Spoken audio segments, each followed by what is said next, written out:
Well, good morning, everyone. Welcome to the Bipartisan Policy Center.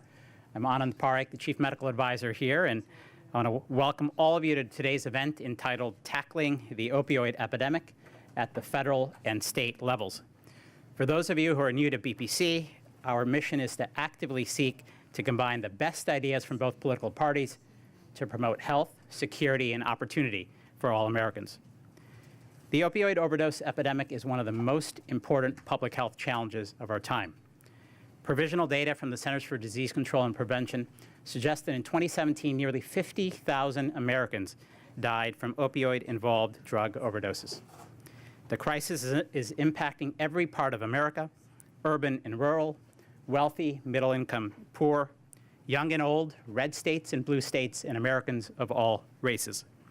It's an epidemic that is quite simply affecting all of us, and therefore requires an all-hands-on-deck approach to change its trajectory.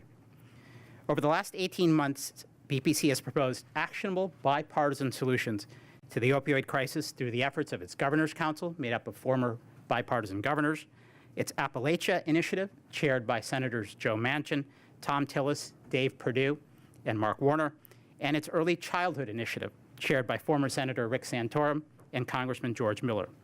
We are pleased that many of BPC's recommendations were included in the final bipartisan opioid package agreed upon by congressional leaders late last night. Moving forward, BPC plans to track federal and state opioid funding to better understand where resources are going, for what purpose, and their impact, all with the goal of helping inform future policymaking and identify best practices as well as gaps in our efforts. Today, we're thrilled that the BPC's Governor's Council is with us, and you'll hear from each of the governors to discuss how various levels of government are coordinating to address the opioid crisis and how they can work better together. For this conversation, we're particularly honored to have with us the HHS Assistant Secretary of Health as our keynote speaker. As a reminder, this event is being streamed live online, and a recording will be available later this week. We invite you to interact with us on Twitter about today's event using hashtag BPCLive and the handle BPC_bipartisan. We'll also be taking questions today after each segment of the event. So to start us off now, I'd like to ask Governor Heineman to approach the podium. Governor Heineman is the longest-serving governor in Nebraska history, having served from 2005 to 2015. He is also a former chair of the National Governors Association. Thank you for being with us today, Governor.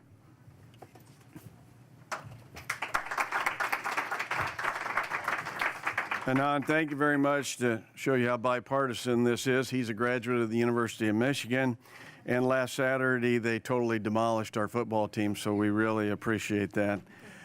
I'm really honored to be able to be here today to introduce Admiral Brett Giroir, the Assistant Secretary for Health and Human Services. The Admiral leads the development of HHS-wide public policy recommendations, oversees 11 core public health offices, including the Office of Surgeon General and the U.S. Public Health Service Commission Corps. He is a physician, scientist, and innovator. He serves as senior advisor to the Secretary for Opioid Policy. In this capacity, he is responsible for coordinating HHS's efforts across the administration to fight America's opioid crisis. He chaired the Veterans Choice Act Blue Ribbon Panel to reform the U.S. Veterans Health System. During the Ebola emergency, he directed the Texas Task Force on Infectious and Disease Preparedness Response.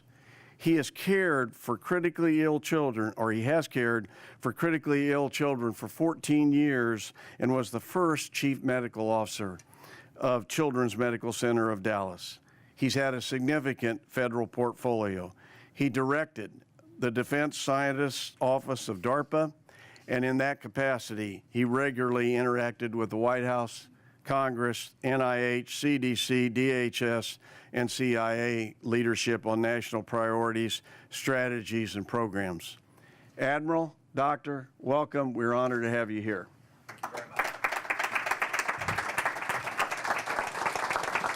Well, hopefully I'm hooked up with the microphone so I have a little ability to roam. I really appreciate the opportunity to be here this morning. Thank you, Governor, for the introduction.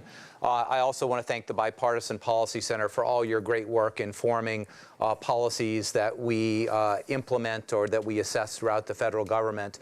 And again, the format here today is I'm going to give about 15 or 20 minutes of introduction to sort of frame the problem, at least as where we see it, where we think some of the solution sets are going, and then I think we have 10 or 15 minutes for questions, and I really enjoy that part of the program. So as was said, in addition to my traditional role as Assistant Secretary for Health, or the ASH, the Secretary has put an individual as the point person for each of his 4 priorities. One of the 4 priorities is the opioid epidemic, tackling that, and I am that person. So this is a new role for the ASH. It's a new role within HHS, but I should be your single point person to enter into the system and hopefully can build synergies among our agencies within the department, but also work across the departments very frequently with all the other agencies. So where are we?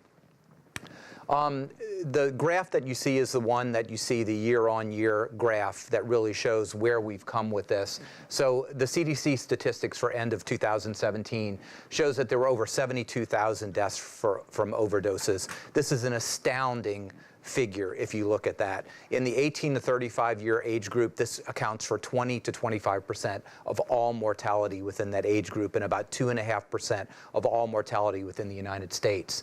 The opioid mortality is just under 50,000. So again, a significant part of that overdose mortality is accounted for opioids. If you look on a monthly basis, we do update, the CDC does update on a monthly basis. It is 6 months behind because it does take time to certify the causes of death, but you could find this on the website with nice graphics to look at every state, what's going on with every state. So the most recent statistics look at the 12 months from February 2017 to February 2018. This is incomplete data, but incomplete for the CDC is 0.2%. So 99.8% of all deaths have been accounted for. So again, we see about 71,000 deaths, 48,000 from opioids. Our drug overdose deaths year to year are up over 5%, and opioids up over 6.3%.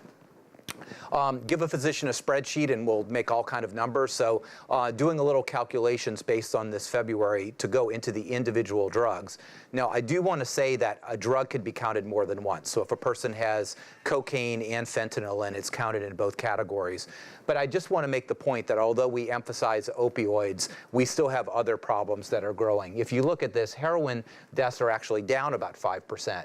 Natural and semi-synthetic, which would be the oxycodones, the pills themselves, the prescription opioids, down almost 4%. Methadone down over 6%. But the synthetic opioids, the highly potent opioids like fentanyl, like carfentanil, and the other analogs that are 100 to 1,000 times more potent than heroin, are up 31% year over year. But let's not forget cocaine. Cocaine-associated deaths up almost 3,000 people, 24.5%. And the psychostimulants, this is meth, this is angel dust, phencyclidine, and other agents like that, again, up significantly. So although we focus on opioids, and we need to focus on opioids, we need to focus on the general problems that are facing our country with drug overdose and the other problems that are so closely linked with that, suicide and severe mental illness. I bring this, and I have this in my normal slide set, but this really struck me. I'm a pediatric critical care physician. In my health system, when I was practicing, you could only use fentanyl if you were a critical care physician or you were an anesthesiologist in the OR or the ICU, and we worked with microgram quantities. This was a bust in Nebraska, and as far as I can tell, it was just due to good police officering.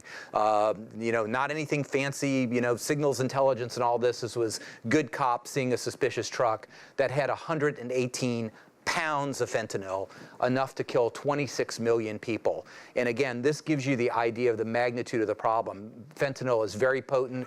You can smuggle in on your person enough to kill millions of people. It's generally received mail order from China, either directly into the United States or to other countries and then smuggled across the border. But just to give you the magnitude of what we're dealing with. So what's the state of misuse in the United States? The National Survey of Drug Use and Health was reported on September 14th. This is sort of the most comprehensive look at where we are in the state. And I see people taking pictures. These slides are available. We'll have them on your website or whatever you need so it can be distributed. But the latest statistics show that 11.4 million people in the United States misused opioids. 11.1 of those were pain relievers, 886,000 heroin, and well over 500,000 used both. 2.1 million had a diagnosable opioid use disorder, about 1.7 million of those with a prescription pain reliever, 0.7 million people with a heroin use disorder. Now, where do you get this from? This still strikes me as an amazing statistic after all we've done, but 53% of people who misuse pain relievers got it from a friend or relative. So we're still battling the problem of having extra opioids in your medicine cabinet, or mom or brother saying you just injured yourself or you're having trouble sleeping. Start using this. So we still have a long road to go to convince people that these are very powerful medications that can lead to long-term dependence and addiction and ultimately death. 36% came from a prescription healthcare provider, but only a small percent came from doctor shopping, because I think the PDMPs, the prescription drug monitoring programs, have really started to cut down on that. So we've limited that to a bit. And as I will emphasize, and this was another shocking statistic, not shocking, but one that regards note, is that 62% of people who misused pain relievers, their primary reason for doing it was pain. So as I have said before, if we don't solve the underlying pain crisis, we're not going to solve the overriding opioid use crisis. And as we speak right now, we have the second meeting of the Interagency Best Practices Task Force on Pain, chaired by Dr. Vanila Singh in my office.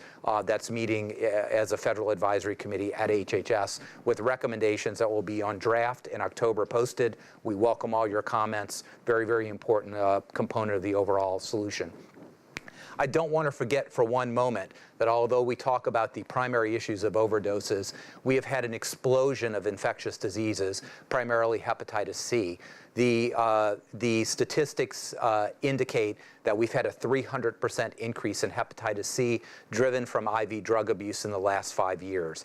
HIV has been relatively static because it's primarily transmitted by men who have sex with men, but there is a rise in HIV among those who use drugs. So this is very important. We've also had skin infections, endocarditis, heart infections with bacteria that are frequently multiply resistant to antimicrobial agents. So the antimicrobial resistance issue is entering into this. So again, the infectious disease component, very, very important. As a pediatric critical care physician, I treated for children with neonatal abstinence syndrome, but very, very rarely, even at Parkland Hospital in Dallas, major large safety net hospital. But the numbers of children grossly underestimated born with neonatal abstinence syndrome, again, this is AHRQ data, so it's a little bit behind, but well up into the mid 25,000 range. This is not only an issue because of their acute sort of withdrawal that they have, but many of them are born premature. So having a 25-week baby or a 26 or a 24-weeker has all types of risks for that child, financial risk to the system, et cetera. And we now have data out of Tennessee that even if you control for all those other factors, these children have long-term issues with learning, with cognitive abilities, et cetera. So we're going to have another wave of children who are going to need very early intervention by state and federal programs to get them vectored into the right way.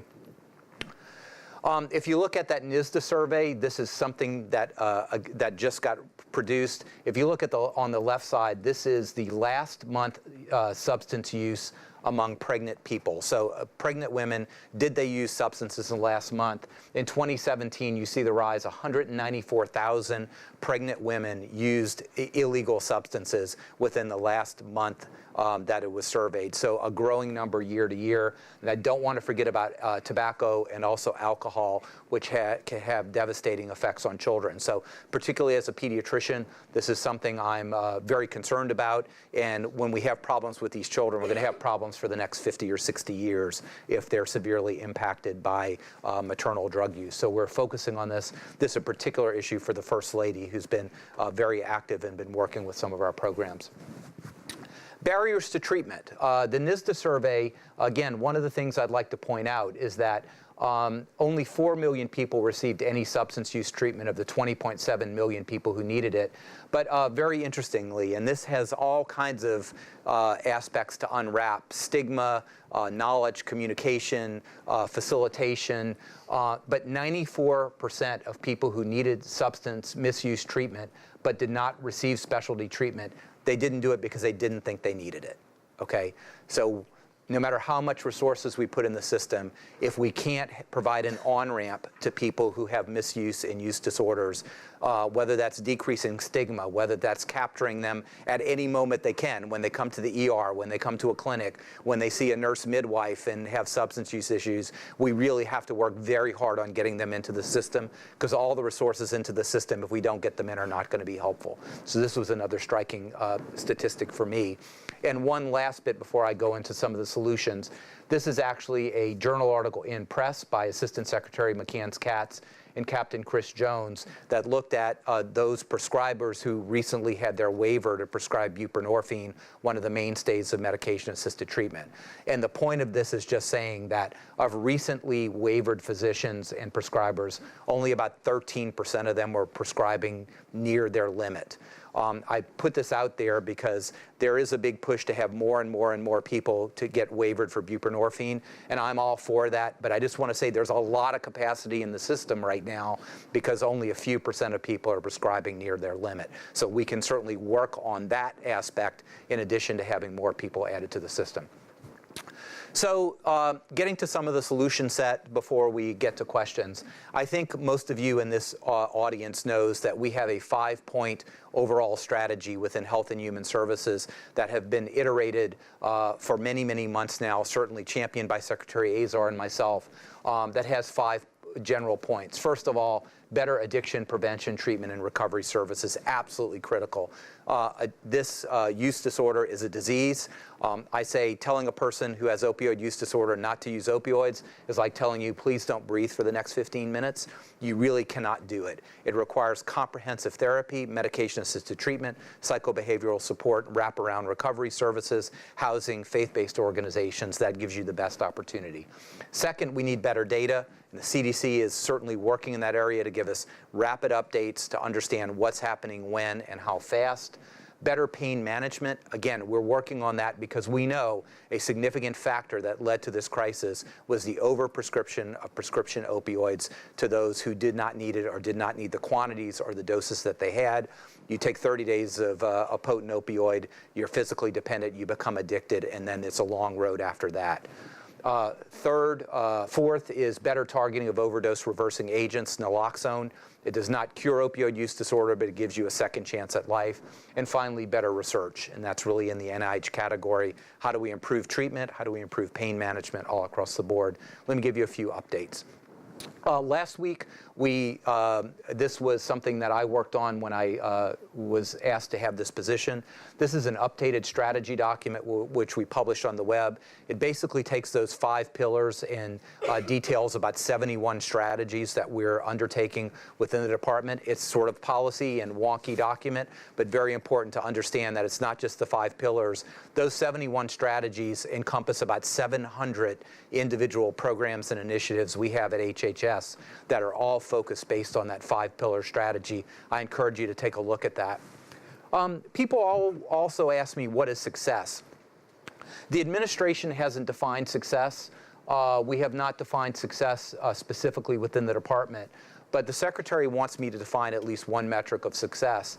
The metric I've defined for him is that we cannot even begin to claim any success if we don't reduce U.S. drug overdose mortality by at least 15% by the end of this administration. Now, that is a bold goal given the increases that we're seeing, but I think with all the programs we have, this is something obtainable. And if we have all kind of surrogate measures, but I don't give more children back to their parents, more parents back to their children, more sisters back to their brothers, and vice versa, we are not going to feel good about this time, and I certainly am not. I'd love to decrease it by 50%. I don't think that's possible in the next 2.5 years, but I think we have some promising signs where we're going.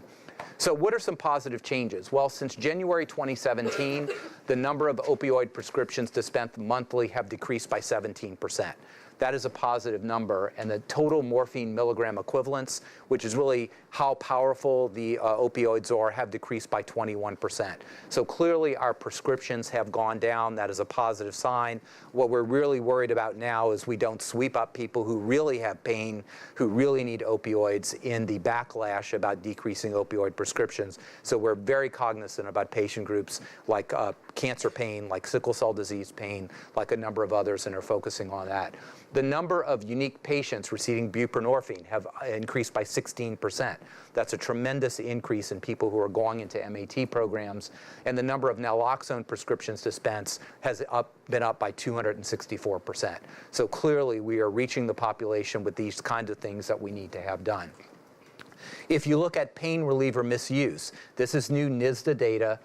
We're going in the right direction, from 12.5 million in 2015 to about 11.1 million in 2017. Use disorder has also decreased by about 300,000 individuals. Again, can't claim victory. There's a lot of people there, but it's good to see the trends going in the positive direction. Something that I thought was striking in the NISDA report, this is first-time heroin users per year. Now, this is not the overall heroin users, but the number of people who used heroin for the first time decreased by over 50% from 2016 to 2017. Again, not claiming victory here, but those are the kinds of signs we like to see, that everything we're doing is not a futile effort. If you look at the overdose mortality, I do believe we're bending the curve. This is not year-to-year mortality, but sort of the rolling 12 months. So what is the mortality at the end of September, October, November, December, February? And you could look at the shape of that curve. So we're down a little over 2% from the peak. Again, not claiming victory, but I also think it's very important that everyone in this community know that we are not having futile efforts, that our efforts may be starting to bend the curve. You will ask me which one works. I don't know. I think everything that we're doing all adds up to this working, and I don't care which one works. I just want to make sure that everything we're doing is going in the right direction. Last slide is, I just want to say we really further intensify our efforts. Last 2 weeks ago, we awarded over $1.5 billion in awards. And I'll just mention a couple of them. The SAMHSA award, the State Opioid Response Grants, $930 million, that targeted the most hard-hit states. One thing I'm very proud about this, and I hope the governors will reflect positive on this, is we give tremendous flexibility to the states to use those funds in the way that best suits the states, because one state's problem is not the same. We insist on evidence-based solutions, so you really need to offer MAT, you need to do the kinds of things with evidence. But aside from that, we give the states broad flexibility. Dr. McCann's CATS has transformed how technical support goes from a Washington-based insular kind of support to technical support in all 50 states. So we can actually get the technical support to the people that need it. HRSA has really stepped up with community health centers, over $350 million going to substance abuse treatment out of $420 million. CDC, again, $200 million into surveillance and prevention efforts. Surgeon General put out a report, Spotlight on Opioids, updating the 2016 report, really talking about stigma and entering into the system. Tremendous funding opportunity from NIH. That's part of our trans department initiatives called the Healing Communities Initiative. This was not awarded, it was an announcement, but it's multi-$100 million over 5 years focusing on hard-hit communities to bring all of the federal programs together in synergy with local programs with the goal of reducing overdoses by mortality by 40% within those communities. It is a very aggressive program that deals with HHS, labor, HUD, DOJ, all working in synergy, bringing the government together. It's one of the things I've worked on very closely. And again, we have our interagency pain task force meeting. This is me with Stetson, by the way. Surgeon General's in the background. Pediatrician always grabs the baby. This was an NAS baby from a mom who had great treatment at Parkland. She's in long-term recovery. Stetson's doing really well. And I think it's very important to understand that healing and recovery is possible. It's a lot of work to do, but it is there. And again, I want to thank everyone for your attention, and I have a few minutes for questions. Be happy to answer anything. Thank you very much. Is someone moderating the questions, or should I just pick? Just pick, yes, sir. And you had your hand up before it was even done, so I didn't want to miss the chance. Yes, Hi, sir. I'm Dr. Darrell Roberts. I am a registered nurse and an evaluation scientist with LMI. And I've actually got two questions. One's a comment, really. A significant part of the funding that's going out, except to the states, which turn the grants into contracts frequently, has gone out as grants to organizations and to universities. Grants frequently are, here's money, do great things, let us know how it went, as opposed to contracts, which are, here's money, Got it. do exactly what we say, Yep. do it in the manner we say it, and let us know frequently. Why has so much of the money gone out in that grant form instead of in the contract form? Okay. And then a quick second question is if you could address a relationship between the increases in suicide and the increases in opioid overdoses, and why in the Comprehensive Addiction and Recovery Act it only mentions that in veterans. Okay, so the first, I would disagree with you on the first premise. So most of the SAMHSA money goes to grants, but it goes to state organizations, right? So it goes to the states themselves that can individually contract with anyone. We're not going to have a contract with the state to do specifically. So those really do go out as grants, and we're supportive of that, but the states do it. I am very sensitive to what you said, though, in terms of where can we really make a difference in terms of not just a grant and tell me what you did in 5 years. So particularly from my DARPA background, because we had very few grants, it was mostly in contracts. So for example, you'll see a trend, the Healing Communities Initiative will be a cooperative agreement.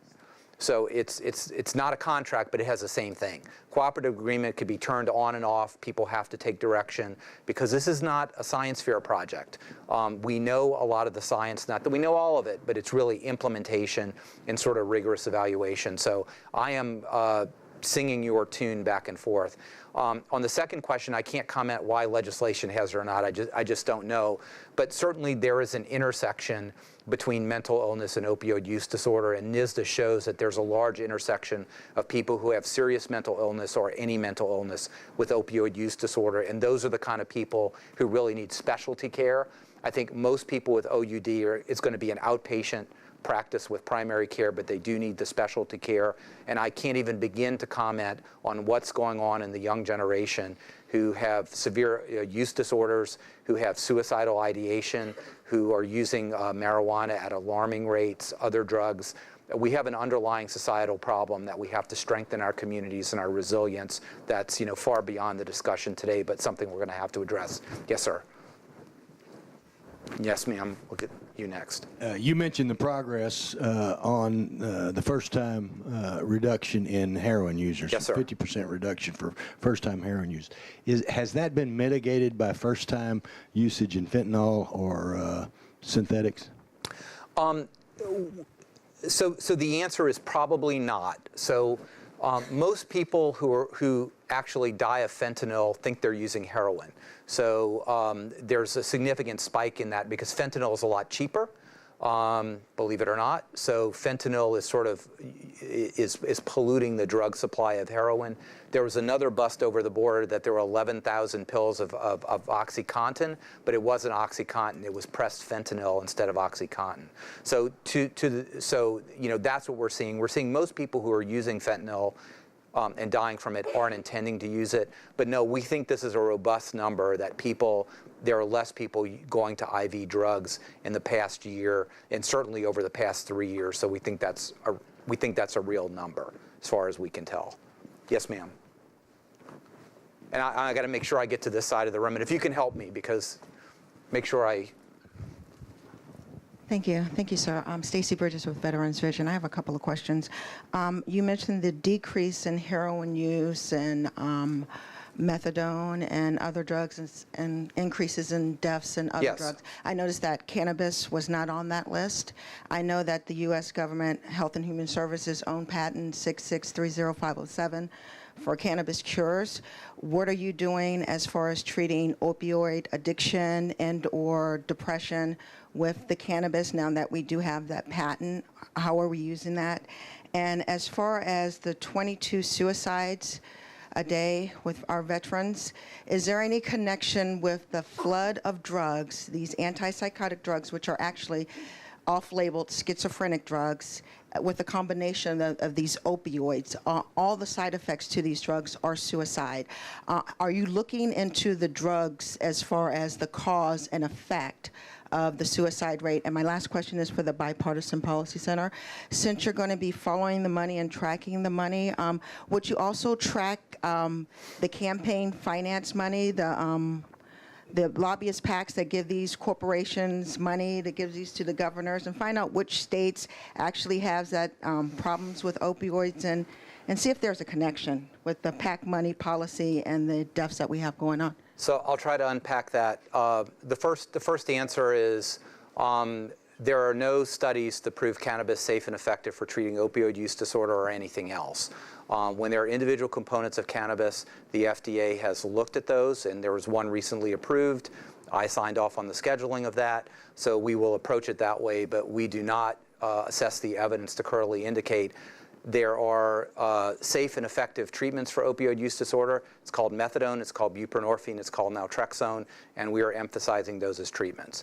In terms of veteran suicide, I can't comment on drug-drug interactions. That's not what I'm doing. There will be a major push sponsored by the president on veteran suicide that should be upcoming in a short period of time that will take a comprehensive look on it. You can take the last question if you need it. But can I get to this side of the room? Can you help me find someone? Yes, sir. Yes, Admiral, good morning. That was an outstanding presentation. Thank you. My name's Al Guida. I'm with Guide Consulting Services.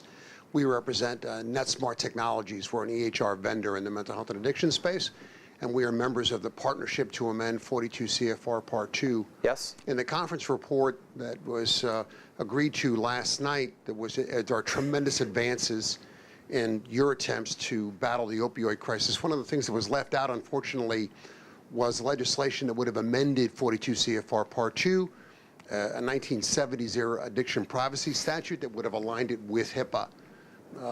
It had overwhelming bipartisan support in the House. I think we're hoping, in view of that action, that the administration, my understanding is Assistant Secretary Hargan has indicated a desire to move a new rulemaking process in that area. Just wanted to get your comments on that. So first of all, I haven't been briefed on the outcome of what happened last night because it's changed multiple times.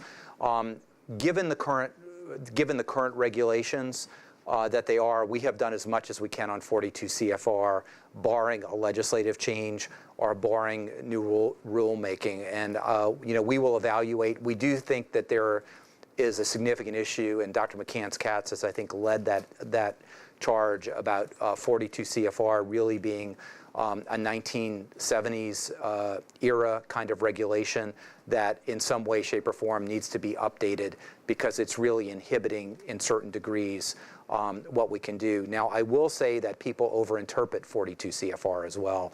It only applies to a very small percentage of opioid treatment programs. It doesn't apply to the majority of individuals. And we have, Dr. McCann's Katz has written multiple guidances on that. So again, we'll look at that. We do think there is room for changes in that, and we'll have to evaluate going forward. But within the current framework, we've done as much as we can. We're sort of boxed in, barring a legislative change or barring a regulation change. Good morning.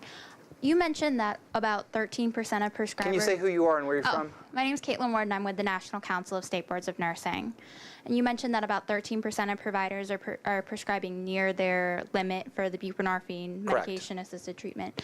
Why do you think that number is so low, and what do you think the impact of the additional 3 APRN roles prescribing abilities will be on the crisis as a whole? So these were relatively new prescribers, okay? So, and they had reasons, and you can read the study online. The number one reason was they didn't have the patient population. So 19% of them, they were limited by people coming in, which kind of matches with the people not entering the system for treatment. So we have to provide on-ramps at every possible opportunity, sort of kind of the way I think of vaccination. I mean, you really have to vaccinate people when you have them and can get that opportunity. So we absolutely need to do that. But there are other barriers, like people felt they were alone in the practice and didn't have support. So projects like Project Echo or reach-back capabilities that can provide a primary care person the ability to have that. There are also reimbursement issues, and we're working very closely with CMS, CMMI to put new models in place that we could bundle reimbursements in a way that makes sense to have a whole care provider team. I think you talked about APNs providing advanced practice nurses. So in general, I'm a big fan of people practicing at the height of their, at the top of their license. Advanced practice nurses and other particular specialties, I think, are an important part of what we need to do. And certainly, I've practiced side by side with them all my career, and I'm certainly supportive of that. They have enhanced training requirements that I don't think has been changed, so they need 21 hours versus 8 hours. But certainly, they have all the credentials and all the ability to prescribe, and hopefully that came out in the legislation. Was there another part of your question that? What was the impact of all 4 APR enrolls at being able to? Yeah, don't know what that is. Don't know what that is. Don't know what that is now. But certainly we will look forward in studying that. Time for one more question. Okay, ma'am. You've been giving me positive feedback during my talk, It's so all good. It's all good. we'll This has been phenomenal. Enjoyed every moment of your speech. My question, I'm Elena Smiley. I'm also with LMI. And my question, actually I have a couple of questions. Doctor shopping. Could you repeat again what percentage of opioids are gained through doctor shopping? I don't have the I don't have that number on the top of my head, but of the 36%, of all the people who misused, the majority got it from friends or relatives. 36% got them from physicians, and it was only a very small percent of that 36% that was multiple physicians. That's in the NISDA data, and I just don't have that. It may be 3 or 4% of that 36%. Most of them came from a single physician prescription. Okay. The dental community is trying to really revamp the way they're prescribing opioids. Doctor shopping was pretty prevalent in the dental community as far as, patients saying that they have dental pain, right? Getting prescriptions and then not going for the dental pain and then going to another provider. So I was curious as far as doctor shopping within the dental community. I don't know about doctor shopping in the dental community, but I can say I've met with every group. It has really been fantastic. I mean, you name it, I have met with those groups, which is really great. The dentists have put out recommendations basically for tooth extractions and either wisdom teeth that they recommend 0 opioids, period.